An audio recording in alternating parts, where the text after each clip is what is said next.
दोस्तों एक बार फिर आपको ये बता दें कि किस तरह से वहां गजा पट्टी के साथ साथ जो वेस्ट बैंक का इलाका है वहां पर लगातार इसराइली अफवाज जो है वो जुल्म और ज्यादती कर रही है और इसराइल की जो वहां पर कार्रवाइयां हो रही हैं वो काफी परेशान कुन हैं। और इससे लोगों को एक ये भी पैगाम जा रहा है कि दरअसल इसराइल ने जो कहा है या जो जंगबंदी की जो बात है इन सब के बावजूद वहां लगातार हालात ऐसे बने हुए हैं। दरअसल जो खबर आ रही है उसके मुताबिक वो एक दिन पहले की भी बात है जब सुबह ही काबिज इसराइली फौज ने मगरबी किनारे यानी वेस्ट बैंक के मुख्तलिफ इलाकों में घर घर तलाशियां ली है और गिरफ्तारियों की एक नई लहर शुरू कर दी है। यानी आप देखें जिस तरह से सीज फायर की यह शर्त थी कि जो बंदी हैं जो कैदी हैं इसराइल की जेलों में फिलिस्तीनी उन्हें रिहा किया जाएगा और उसके बदले में जो हमास के पास जो हॉस्टेजेस हैं इसराइल के वो उनको रिहा करेगा। उसके बाद जो डेड बॉडीज थी एक दूसरे के पास उसका भी तबादला हुआ, लेकिन उसके फौरन बाद से ऐसा लग रहा है कि इसराइल ने बिल्कुल वन पॉइंट एजेंडा बना लिया है कि जितनी ज़्यादा से ज़्यादा हो सकता है फिलिस्तीनियों की गिरफ्तारी को फिर से अमल में लाया जाए। और इसी सिलसिले में एक ये जानकारी फिर से आ रही है कि एक बड़े पैमाने पर वहाँ पर मगरबी किनारे यानी वेस्ट बैंक के इलाके से फिलिस्तीनियों की गिरफ्तारी अंजाम दी गई है और ये गिरफ्तारियों की एक नई लहर है। लहर का मतलब आप इससे समझिए कि इक्का दुक्का मामला नहीं है। कई ऐसे वाकयात आ रहे हैं जब बड़े पैमाने पर इसराइली फोर्सेस जो है जो काबिज इसराइली फोर्सेस है वो फिलिस्तीनियों की गिरफ्तारी कर रही हैं। इस दौरान कई ऐसी भी जानकारी आई है कि मुतअद्दिद फिलिस्तीनी शहरियों को हिरासत में लिया गया, उन्हें ज़दोकोब किया गया। इसमें जो नाम सामने आ रहा है वो है कलकिलिया का। कलकिलिया में मकामी जो जराए हैं उनसे जो जानकारी मिल रही है उसके मुताबिक काबिज फौज ने अलसुबह यानी कि आमतौर से मुसलमान जो है सुबह फजर की नमाज अदा कर रहे होते हैं, तो अलसुबह फजर के वक्त ही शहर में जो अलग अलग इलाकों से उनमें से कुछ एक इलाके जो हैं वो इस्लामिक कॉलेज एक है उसके आसपास के करीब वाक़ई एक घर पर धावा बोलकर शहरी यूनुस अब्दुल गनी और नौजवान अफ़ान मंसूर को गिरफ्तार कर दिया। इसी तरह से नाबलूस में भी जो वेस्ट बैंक का एक इलाका है नाबलूस में भी काबिज इसराइली फौज ने बैत फरीक के मशरक़ी इलाके में यानी कि मशरक़ इलाके का मतलब हो गया पूर्वी इलाका, बैत फरीक के पूर्वी इलाके में वाक़ई मोहम्मद राबिह खताबा के घर पर ज़बरदस्ती दाखिल होकर उस नौजवान को गिरफ्तार कर लिया। ये भी अब खबरें सामने आ रही हैं बार बार कि पहले तो ये खबर थी कि किस तरह से आसपास के इलाकों में या फिर जो वहाँ पर जैतून की जो खेत है वहाँ पर जो खेतों को बर्बाद किया गया या जो वहाँ किसान काम करने जा रहे हैं उनको परेशान किया गया और जो सेटलर्स हैं वो ख़ास तौर से अब इसराइली फौजी जहाँ पर सीधे तौर पर अगर कार्रवाई नहीं कर रहे हैं तो जो सेटलर्स हैं उनके जरिए से ये कार्रवाई अंजाम में लाई जा रही है। ये जो खबर है इसके मुताबिक इसराइली फौजियों ने ही जो काबिल इसराइली फौज से उसने ये गिरफ्तारी अंजाम दी है और लोगों के घरों तक में वो दाखिल हो गए हैं ज़बरदस्ती। गिरफ्तारी के बाद काबिज अहलकारों ने इसके वालिद को भी हिरासत में लेकर मौके पर ही तफ्तीश की और बाद में हालांकि रिहा भी कर दिया। एक जो सख्त खबर आ रही है इसी दौरान लगातार वहां पर जो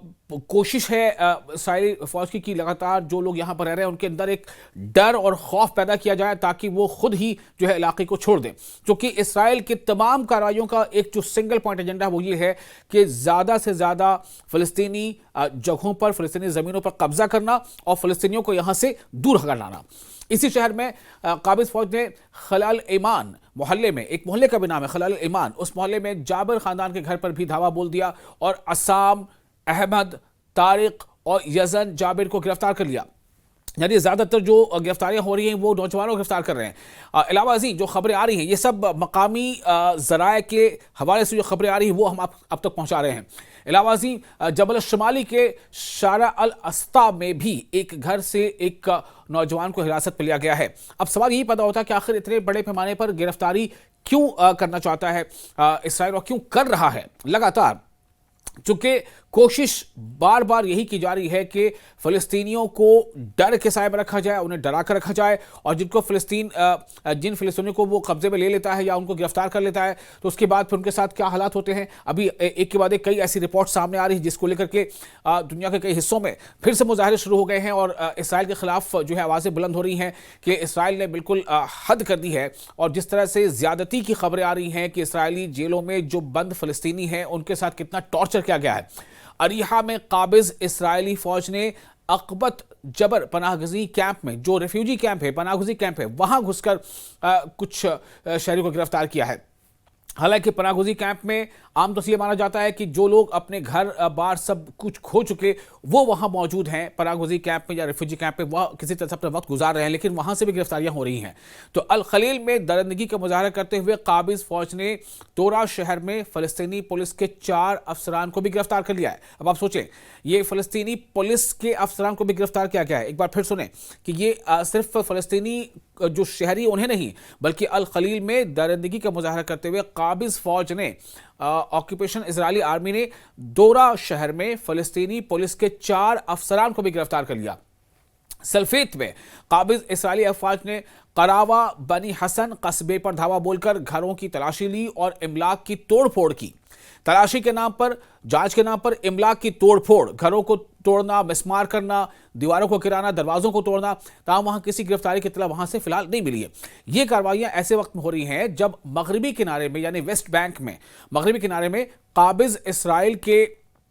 रोज अफजों जुल्म और जबर के नतीजे में अवामी जिंदगी मफलूज हो चुकी है। यानी गजा में जहां पर एक तरह से देखा जाए कि कुछ हद तक अभी जंगबंदी जो है वो दिख रही है कि वहाँ जंगबंदी है, तालीम का सिलसिला वहाँ पर फिर से शुरू हो रहा है। लोग टूटे फूटे ही सही लेकिन स्कूल की इमारतों में जा रहे हैं, बच्चे वहाँ पढ़ने जा रहे हैं, तालीमी सिलसिला शुरू हो रहा है। लेकिन वेस्ट बैंक में जो या फिर ऐसे इलाके में जो सरहद के आसपास के इलाके हैं जहाँ पर कुछ कम मकानात है या वहाँ पर किसानों के खेत हैं, उन इलाकों में तो जो सेटलर्स हैं वो ज़बरदस्त वहाँ लूटपाट भी कर रहे हैं और लोगों को, फिलिस्तीनियों को ज़दोकोब भी कर रहे हैं। उसके बाद फिर ये होता है कि जब इस्राइली ऑक्यूपेशन आर्मी आती है तो वो इस लूटपाट के इल्ज़ाम में इन्हीं से पूछताछ करती है और फिर इनमें से कुछ लोगों को गिरफ्तार करके ले जाती है। तो काबिज अफवाज रोज़ाने की बुनियाद पर छापा, गिरफ्तारियां और तशद्दुद के जरिए फ़लस्तीनियों की ज़िंदगी अजीरन बना रहे हैं ताकि इनकी मज़ाहमत और आज़ादी की तहरीक को दबाया जा सके। दरअसल फ़लस्तीनी जो तहरीक है वो आज़ादी की तहरीक है। फ़लस्तीनी या हमास का जो कहना है वो ये है कि हम दरअसल अपने डिफेंस की लड़ाई लड़ रहे हैं और हमारी ज़मीनों पर इसराइल ने कब्ज़ा किया हुआ है। एक लंबे अरसे से वो कब्ज़े की जो कार्रवाइयाँ हैं किसी न किसी बहाने से वो लगातार उसको वसी करता जा रहा है और हमारे इलाके जो हैं वो इसराइल के कब्ज़े में चले जाते हैं। तो इसलिए हम उन इलाकों को हम चाहते हैं कि इसराइल आज़ाद करे, उन इलाकों से पीछे हटे। और हमारी जो ये जद्दोजहद है वो दरअसल इसराइली जो कब्ज़ा है उसके ख़िलाफ़ है।